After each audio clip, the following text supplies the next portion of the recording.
Oh, that sun got so bright. Like, oh my. Oh man, that sun is so bright. Like, it's like it flares up whenever I like get in the middle of a moment.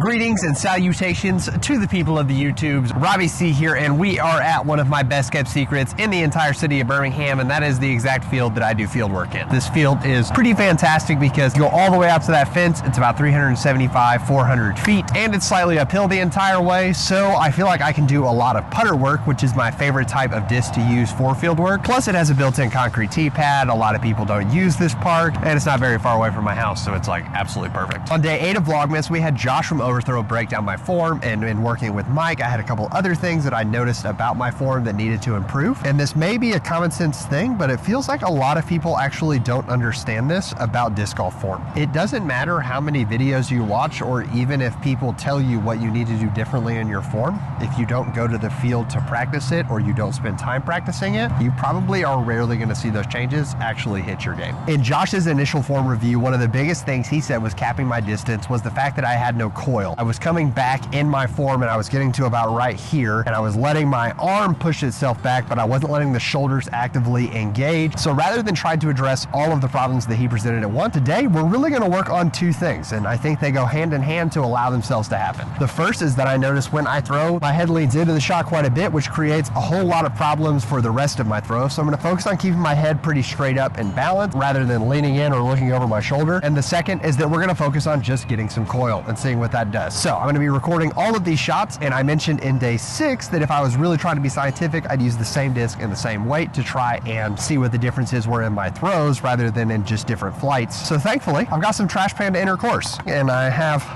quite a few so that I don't have to spend as much time walking back and forth and can try to make this fieldwork session as efficient as possible. Let's jump on in. Now, one of the big things I think people do wrong when they get to the field is that they get to the field and try to immediately start crushing some discs. We forget that we actually need to warm up, especially if we're talking about distance. So I'm not trying to throw any of these full power. I'm just getting my body loose and letting that arm get used to the whip so that I know exactly how I'm feeling for the day.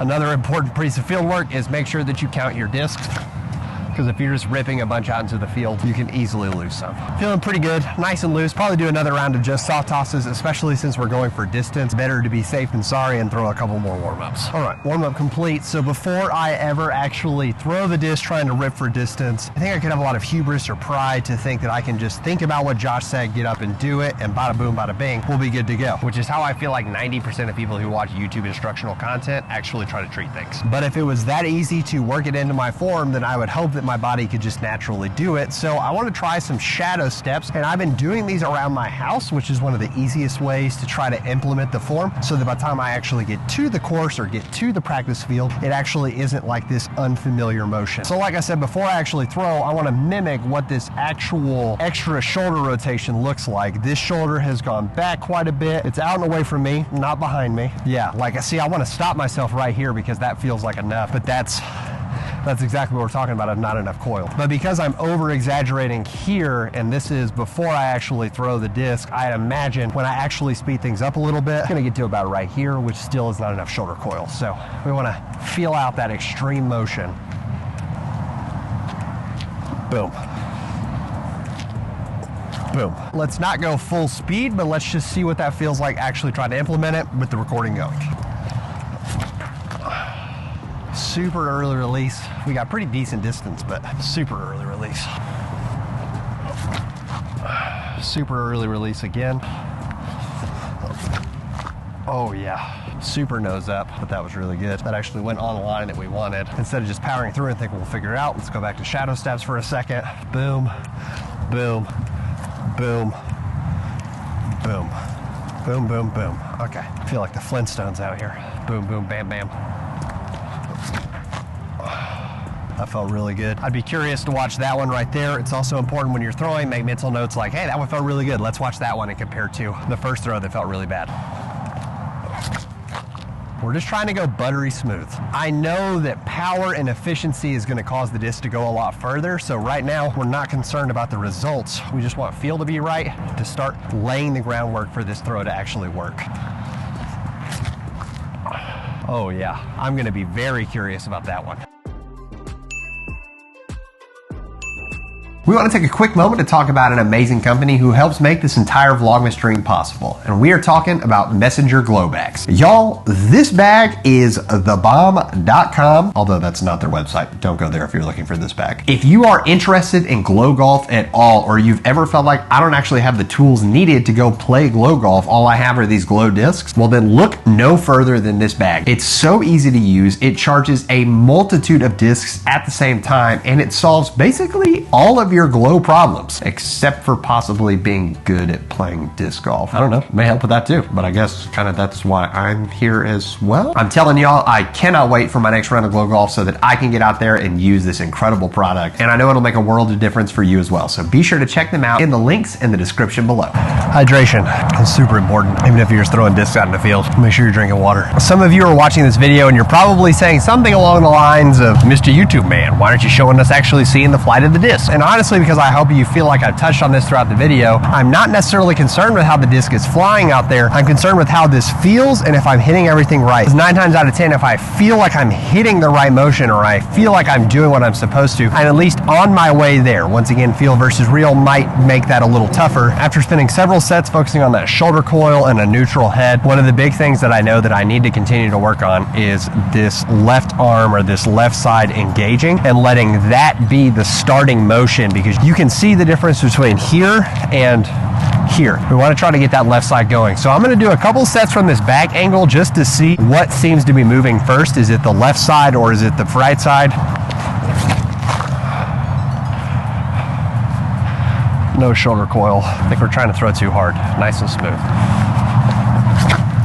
There it is. There it is. Get. Yeah. Okay, we came over on that one, which is why it turned.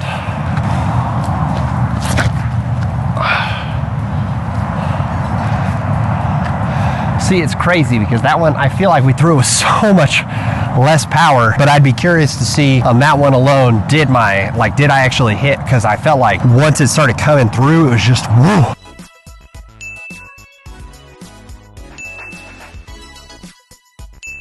All right, so that's gonna wrap things up for this fieldwork session. I hope that was helpful to you guys. I know it probably felt a little random with the whole like thoughts while I was throwing, things like that, but I've never really filmed a video like this before, and I also don't think that a lot of people have filmed videos like this before, so y'all let me know, like, was that helpful? Because being real, for the Vlogmas schedule, I have another fieldwork session planned for a video, and if you wanna see it in this format again, it'd be helpful there, then let me know, and if you wanna see it in a different format, let me know in the comments below, because expectations were low and that we can't expect things to just magically change in one session. I did not walk into this session with high hopes, and I'm not saying that that's necessarily the right way to approach things, but not expecting to gain 50 feet, 75 feet of distance allows you to be pleasantly surprised when you did hit like an additional 50 feet on one throw or an extra 30 feet consistently, whatever that may be for you. But I also want to make a quick reminder before we close out today's video that even if you are reaching the same distances you were throwing with easier effort, which is definitely what we were seeing happen here, we have to believe that if we continue working, that's going to be a win for us even more so in the future. So it's definitely a win for you today. If you're like me and you really enjoy the thought of fieldwork session, but you find it to be soul crushing more often than not, get out there and try it. You never know what's going to happen, especially when you have some